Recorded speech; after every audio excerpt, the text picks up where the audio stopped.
হেলায় না পড়লে বেড়াল গাছে ওঠে না, আমার অবস্থাও ঠিক তাই হয়েছে।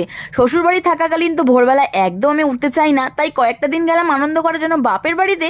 সেখানেও মা দেখি প্রতিদিন আমাকে ভোরবেলা জোর জবস্তি উঠিয়ে দেয়, বলে ওঠ আমার সাথে একটু হাঁটাহাঁটি কর, মর্নিং ওয়াকে চল। কিন্তু যাই বলো, গিয়ে কিন্তু একদম ভুল করিনি। সকালকার ওয়েদার, সকালকার গাছগাছালা, চারিদিকের পরিবেশ ভীষণ ভালো লাগছিল আমার উপভোগ করতে। তাই আমি ভাবলাম তোমাদেরকে একটা ভিডিও করে শেয়ার করি।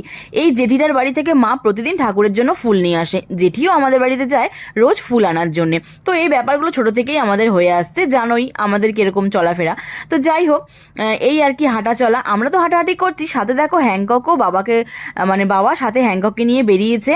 তো ও তো বেরোলে এতটা আনন্দ পায় যে বলার মতন না, মানে একটু বাইরে থেকে বেরোলে সকলেরই ভালো লাগে। আর আমাদের পাড়ার লেবু গাছ, এখানকার লাল পেয়ারা, সবটাই আমি শেয়ার করলাম তোমাদেরকে। তোমরা যদি ভিডিওটা ভালো লাগে তোমাদের, অবশ্যই কিন্তু সাবস্ক্রাইব করো, পাশে থেকেও সাপোর্ট করো।